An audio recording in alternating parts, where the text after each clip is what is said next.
Chilombo, président de la République démocratique du Congo. Je prie le protocole de bien vouloir accompagner son Excellence à la tribune et l'invite à prendre la parole.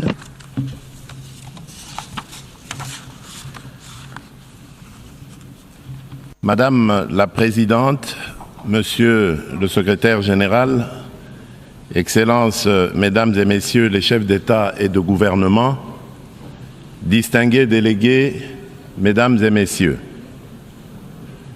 je voudrais avant toute chose adresser mes vives félicitations à Madame Annalena Baerbock pour son élection à la présidence de la 80e session ordinaire de l'Assemblée générale des Nations unies. Son leadership et son attachement au multilatéralisme seront déterminants pour la réussite de nos travaux. Je saisis également l'opportunité que m'offre cette tribune pour rendre un hommage appuyé à son prédécesseur, son Excellence M. Philémon Yang, dont l'engagement et le dévouement ont marqué la précédente session.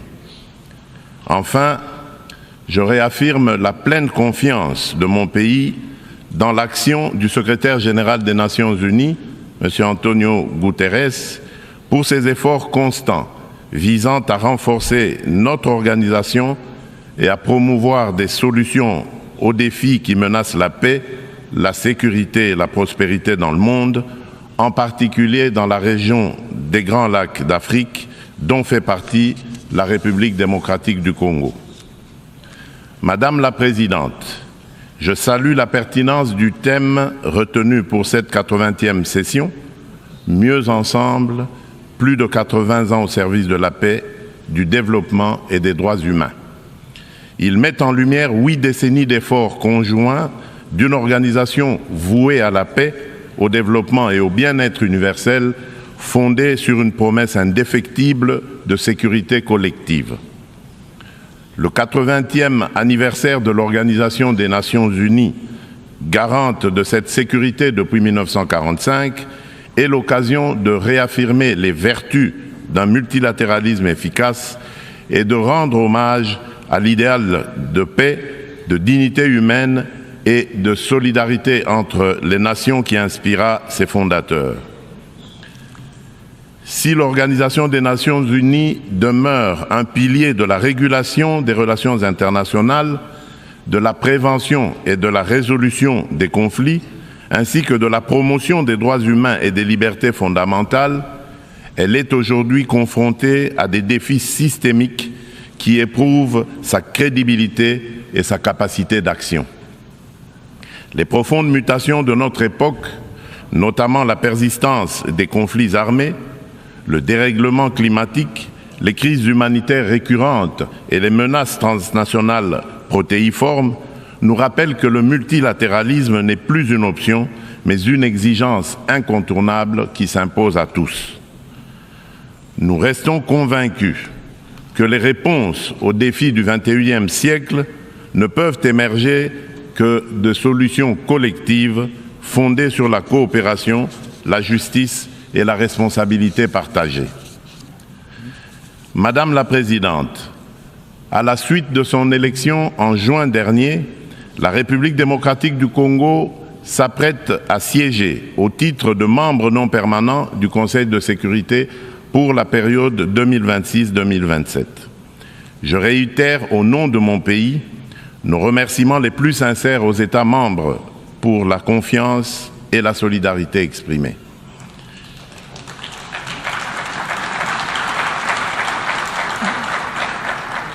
Notre participation sera résolument constructive et holistique.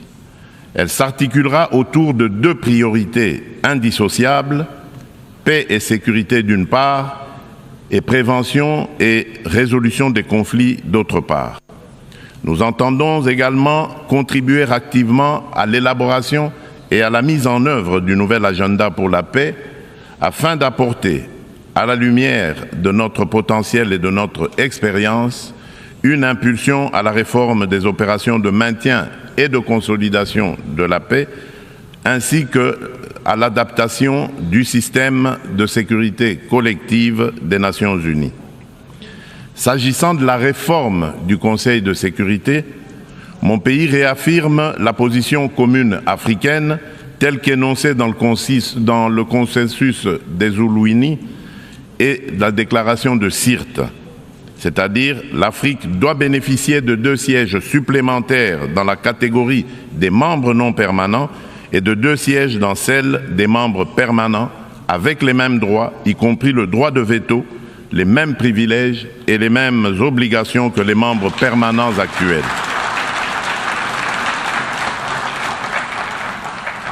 Forte de ces 54 États et de plus de 1,2 milliard d'habitants, l'Afrique ne saurait demeurer en marge des décisions qui engagent la paix et la sécurité internationale. Madame la Présidente, un autre axe prioritaire concerne l'exploitation illégale des ressources naturelles, l'une des causes majeures et persistantes des conflits. La République démocratique du Congo entend placer au cœur du débat la gouvernance exemplaire de ces minerais stratégiques afin d'en garantir l'exploitation dans le respect des principes de développement durable, de la souveraineté économique et du bien-être des populations. À l'échelle mondiale, rompre le lien toxique entre rente minière et financement de groupes armés non étatiques exige une approche intégrée fondée sur l'harmonisation des règles de diligence raisonnable et de traçabilité, de la mine au consommateur, la transparence intégrale des chaînes d'approvisionnement et des bénéficiaires effectifs, des mécanismes de contrôle et d'audit indépendants, une coopération opérationnelle renforcée entre autorités douanières, judiciaires et financières, des sanctions ciblées et effectives contre les trafiquants et leurs réseaux de facilitation et une lutte résolue contre la corruption adossée à des normes de bonne gouvernance, à la publicité des contrats et à la traçabilité des paiements. Bien entendu, les dimensions des droits humains et de justice transitionnelle ainsi que les agendas femmes, paix et sécurité et jeunesse, paix et sécurité demeurent indissociables de cette action. Leur prise en compte effective est la condition d'une paix juste, durable et inclusive. Madame la Présidente, à la veille de la mise en place de la commission d'enquête indépendante décidée par le Conseil des droits de l'homme des Nations Unies sur les massacres perpétrés il y a quelques mois par nos agresseurs et leurs supplétifs dans l'Est de mon pays, je lance un appel solennel à la communauté internationale. Elle a le devoir moral et politique de soutenir cette démarche essentielle afin d'établir la vérité, rendre justice aux victimes et jeter les assises d'une paix durable ancrée dans la mémoire et la responsabilité partagée. Madame la Présidente, alors que la planète se réchauffe et que les marginalisations s'aiguisent, ainsi et que les conflits se multiplient, le diagnostic qui avait inspiré en juillet 2023 la vision du nouvel agenda pour la paix du secrétaire général demeure pleinement d'actualité. Le monde est désormais confronté à des crises multiformes et profondes. Les fondamentaux de la prévention se sont affaiblis. Et le droit international, jadis puissamment rappelé par la Charte des Nations Unies, qui enjoint les États à s'abstenir de recourir à la menace ou à la force, est trop souvent bafoué. Notre système de sécurité collective en est ébranlé. Il ne saurait survivre à un sursaut de solidarité d'intérêt et de respect des règles. Dans ce contexte, la rhétorique guerrière regagne du terrain et l'on assiste impuissant au retour des vieux démons, agressions armées, guerre de prédation des ressources et de conquête d'espaces vitaux qui n'épargnent aucun continent. Tandis que la guerre entre Israël et le Hamas ravage la bande de Gaza, avec le risque d'une extension régionale, et que se poursuit le conflit russo-ukrainien, d'autres foyers s'embrasent au Yémen, en Birmanie et en Syrie. Le conflit armé qui perdure dans mon pays en est une illustration tragique. Depuis 3 décennies, la paix et la sécurité sont brisées à l'est de la République démocratique du Congo. Cette guerre s'est muée en une entreprise prédatrice. Elle dépasse depuis longtemps les seules dimensions militaires ou géopolitiques.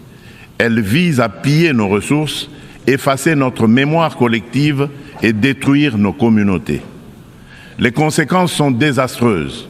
Des millions de morts, des familles décimées, près de 7 millions de déplacés internes, femmes et enfants pris pour cible, des villages rayés de la carte, des générations sacrifiées.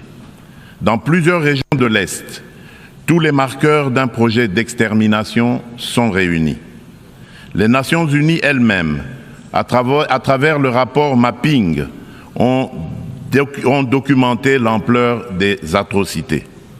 Ce n'est pas seulement un conflit, c'est un génocide silencieux qui frappe le peuple congolais depuis plus de 30 ans.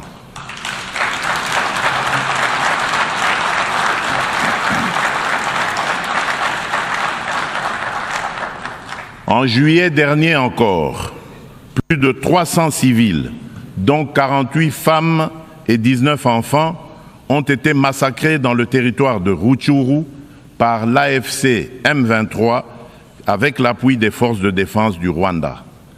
Ces crimes ne sont pas isolés, ils s'inscrivent dans une continuité macabre. Je remercie les États-Unis d'Amérique d'avoir pris l'initiative le mois dernier de convoquer une session extraordinaire du Conseil de sécurité pour examiner ces massacres documentés par Human Rights Watch.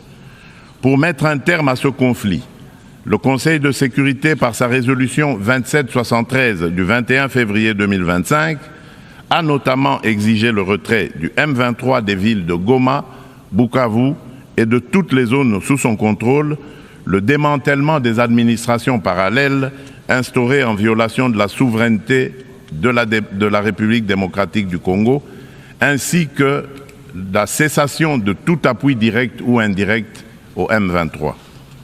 Je salue à cet égard le leadership du président Donald Trump, qui a créé les conditions d'un dialogue ayant conduit le 27 juin 2025 à Washington à la signature d'un accord de paix entre la République démocratique du Congo et le Rwanda. Cet accord engage expressément Kigali à un retrait complet et vérifiable de ses troupes et à la levée de ses mesures dites défensives. Il prévoit également le désengagement, le désarmement et l'intégration conditionnelle des groupes armés non étatiques au sein des forces armées de la République démocratique du Congo et de la police nationale congolaise, la mise en place d'un mécanisme conjoint de coordination en matière de sécurité, ainsi qu'un dispositif garantissant le respect de l'intégrité territoriale et l'arrêt des hostilités. Le retrait des troupes rwandaises, la fin de leur appui au M23 et le retour de l'autorité de l'État congolais sur toutes les zones occupées constituent des conditions non négociables pour une paix durable. Je demande aux Nations Unies de veiller à la stricte application de cet accord, désormais indissociable de la mise en œuvre de la résolution susmentionnée. Tant que ces décisions ne seront pas exécutées, le sang des innocents continuera à couler. Dans la même dynamique, la République démocratique du Congo et l'AFC M23 ont signé le 19 juillet 2025 à Doha une déclaration de principe engageant les parties à œuvrer de concert à une solution pacifique. Je voudrais exprimer ma gratitude à Son Altesse l'Émir du Qatar, Cheikh Tamim bin Hamad Al Thani, pour son dévouement et son engagement en faveur de la paix en République démocratique du Congo et dans la région des Grands Lacs. Je souhaite enfin exprimer ma haute appréciation pour la coordination assurée par son Excellence Faure Essomina Gnassingbé, président du Conseil des ministres du Togo, dans le cadre du processus de Lomé. Cette dynamique procède de la convergence des efforts du processus de Luanda conduit avec constance par son Excellence João Manuel Gonçalves Lourenço, président de la République d'Angola et président en exercice de l'Union africaine, et du processus de Nairobi, facilité par son Excellence Uhuru Muigai Kenyatta, ancien président de la République du Kenya. Ensemble, ces initiatives ont jeté les bases d'un mécanisme unifié de facilitation régionale. Un élan que nous comptons poursuivre pour préserver la cohésion continentale, renforcer la coordination entre les initiatives africaines et consolider un cadre d'action harmonisé afin de restaurer de manière durable la paix à l'est de la République démocratique du Congo. Notre objectif demeure inchangé: obtenir une paix juste, durable et vérifiable, non une accalmie factice et éphémère qui, depuis près de 30 ans, a trop souvent déçu l'espérance de notre peuple. Nous attendons de la communauté internationale qu'elle se tienne avec constance et courage du côté du droit. C'est à ce prix que la vérité l'emportera sur l'impunité et que la paix redeviendra possible. Madame la Présidente, il convient de préciser que le processus diplomatique engagé avec toutes les parties au conflit n'exclut nullement la quête de justice et de réparation. Si le monde hésite encore à nommer notre douleur, nous n'attendrons pas.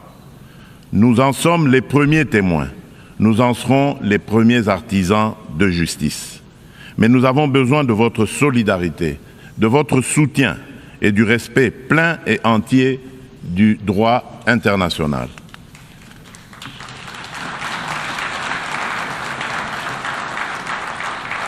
La République démocratique du Congo ne sollicite ni charité ni commisération.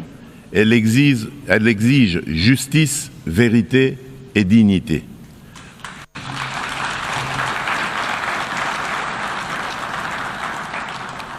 Notre pays a tendu la main.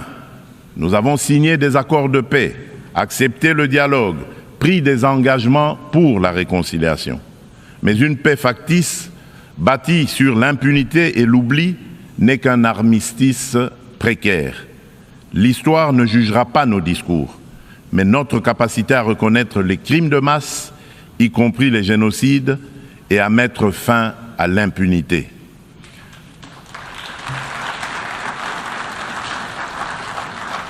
Madame la Présidente, la République démocratique du Congo est un pays de vie, de richesse naturelle et de résilience humaine.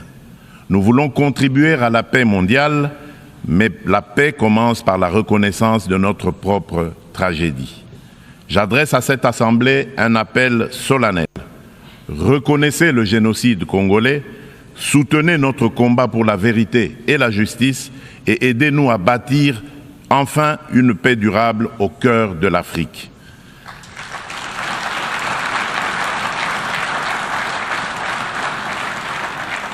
Nous demandons que les Nations Unies instaurent un régime de sanctions ciblées contre les auteurs des crimes économiques, mais aussi des crimes de guerre, crimes contre l'humanité et crimes de génocide commis à l'est de mon pays, et qu'elles soutiennent toutes les actions visant à tarir les circuits illicites d'approvisionnement en minerais qui financent depuis des décennies la guerre et la tragédie humaine.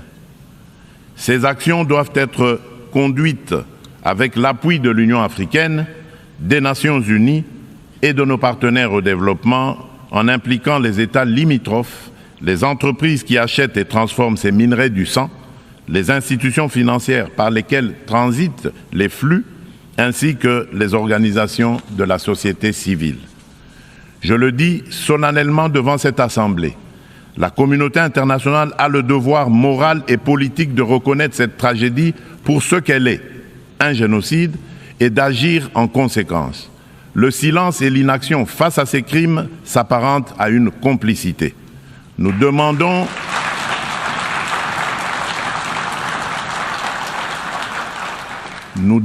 la mise en place immédiate d'une commission d'enquête internationale indépendante et dotée de moyens pour établir la vérité, rendre justice aux victimes et rompre le cycle de l'impunité qui nourrit ce drame depuis des décennies. Madame la Présidente, le terrorisme demeure une menace grave pour la paix et la sécurité internationale. Aucune région du monde n'est épargnée. Après l'Asie, l'Europe occidentale et l'Amérique du Nord, ce fléau s'enracine en Afrique et déstabilise plusieurs sous-régions.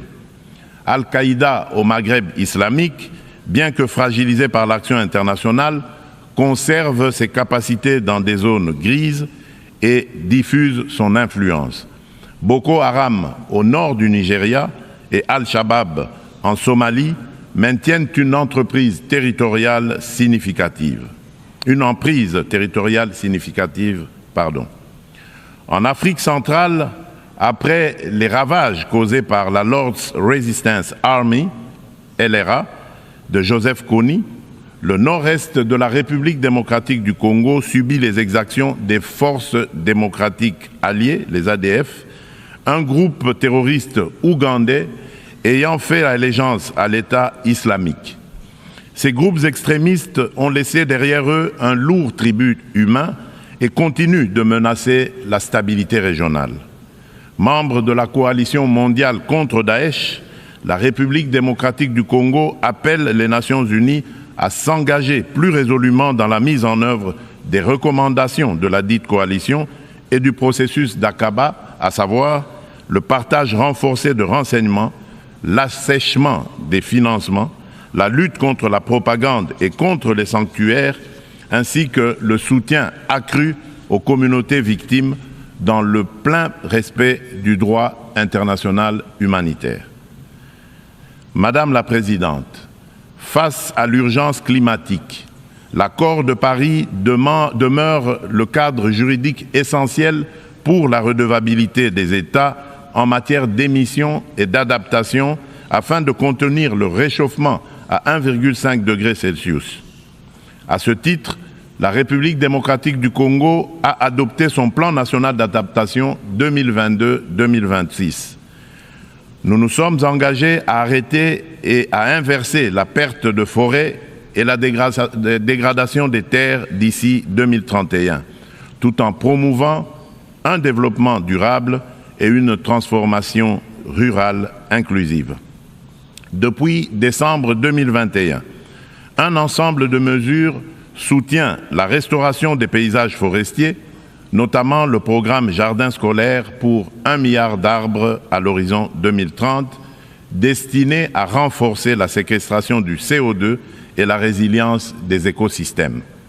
Nous saluons l'adoption de la décision 5/CMA.5, établissant de nouveaux mécanismes de financement, y compris le fonds pour pertes et préjudices, afin de compléter les sources existantes et d'apporter des réponses concrètes aux pays les plus exposés. Forte d'un potentiel environnemental unique au monde, la République démocratique du Congo se tient au cœur des solutions. Elle est prête à mobiliser ses atouts naturels au service du climat global, à condition que les engagements financiers soient prévisibles, accessibles et à la hauteur des impératifs écologiques et humains. Madame la Présidente, permettez-moi d'aborder aussi la question des défis énergétiques et de la protection de nos écosystèmes en rappelant que le bassin du Congo abrite la deuxième plus grande forêt tropicale du monde, considérée par de nombreux scientifiques comme le premier puits de carbone terrestre, ainsi qu'un vaste réseau hydrographique dominé par le fleuve Congo, deuxième au monde par son débit. Ces ressources vitales sont gravement menacées par des activités destructrices, déforestation, exploitation illégale, pollution, souvent alimentées par des conflits armés récurrents qui s'apparentent à de véritables crimes contre la nature. C'est pourquoi la République démocratique du Congo soutient l'initiative portée par le Vanuatu, Fidji et Samoa visant à ériger au plan international l'écocide en incrimination autonome pour sanctionner les actes illicites ou arbitraires causant à l'environnement des dommages graves. Madame la Présidente, l'adoption du Pacte pour l'avenir rappelle l'urgence d'accélérer la mise en œuvre des objectifs de développement durable à 5 ans de l'échéance de 2030. La République démocratique du Congo a inscrit cet impératif au cœur de son action à travers le Plan national stratégique de développement 2024-2028 qui place l'homme congolais au centre des priorités et intègre les 3 dimensions du développement durable, environnemental, social et économique. Ce plan s'articule autour d'orientations nettes, à savoir consolider la sécurité et la gouvernance démocratique, moderniser les infrastructures et le climat des affaires, protéger l'environnement et garantir l'accès aux services sociaux de base, eau, assainissement, éducation, santé, électricité, etc. Le bilan demeure contrasté, car seuls les ODD 12 et 13 paraissent encore atteignables d'ici 2030, mais des progrès tangibles sont enregistrés. La gratuité de l'enseignement a permis à plus de 5 millions d'enfants de retourner à l'école. La couverture de santé universelle élargit l'accès à des soins de qualité. Les politiques d'autonomisation des femmes réduisent les disparités socio-économiques. Ces acquis restent toutefois fragilisés par l'insécurité persistante dans l'est du pays et par la vulnérabilité de notre économie face aux chocs exogènes. Notre économie doit donc se transformer pour devenir un levier de durabilité et de prospérité. Pays solution face aux défis climatiques, mon pays entend valoriser ses forêts, ses tourbières et sa biodiversité au sein d'une économie climatique orientée vers une croissance verte, résiliente et sobre en carbone. À cet égard, le projet Grand Tinga, l'un des plus vastes complexes hydroélectriques au monde, incarne notre ambition et renforce le positionnement de la République démocratique du Congo comme pays solution. Fournir une énergie propre et compétitive pour électrifier nos territoires, décarboner notre industrie, soutenir l'intégration énergétique régionale et ouvrir la voie à de nouveaux usages, dont l'hydrogène vert. Cette trajectoire s'appuie sur le développement de marchés carbone intégrés, l'attraction d'investissements responsables et la création d'emplois décents et de moyens de subsistance durables pour nos communautés. Il reste cependant un obstacle majeur, la contrainte financière. Le fardeau croissant de la dette publique africaine, conjugué aux flux financiers illicites, réduit nos marges de manœuvre.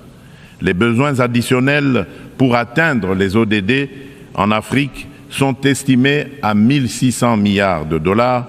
Dans le même temps, les sorties illicites de capitaux minent nos devises et notre stabilité macroéconomique.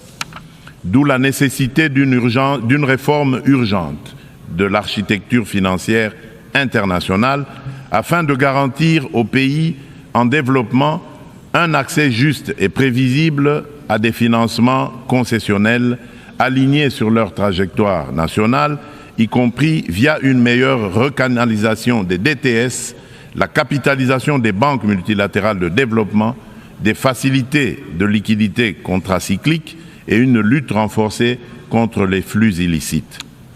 Madame la Présidente, depuis mon accession à la magistrature suprême de mon pays, la République démocratique du Congo, j'ai impulsé à la conduite de la chose publique une dynamique nouvelle intégrant systématiquement la dimension genre à tous les niveaux afin d'assurer une présence accrue des femmes dans les instances de décision.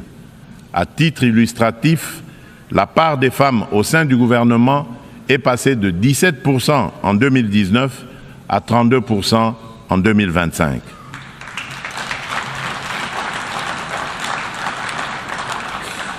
Madame la Présidente, dans une approche stratégique et multisectorielle visant à mobiliser la jeunesse au service du progrès national, mon gouvernement a adopté une politique nationale de la jeunesse. Celle-ci consacre l'engagement de l'État à faire de la participation pleine et entière des jeunes à la vie de la nation une priorité transversale assortie d'objectifs clairs et mesurables.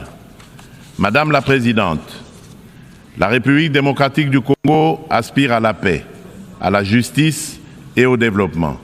Elle est prête à agir à vos côtés pour une organisation des Nations Unies plus forte, plus inclusive et plus juste. Forte de ses atouts humains, naturels et stratégiques, mon pays entend les mettre au service d'un avenir meilleur pour les générations futures et de notre maison commune, la planète Terre. Que Dieu bénisse l'humanité et nous accorde la grâce d'une paix véritable et durable entre toutes les nations du monde. Je vous remercie. On behalf of the Assembly, I wish to thank... Au nom de l'Assemblée, je remercie le président de la République démocratique du Congo,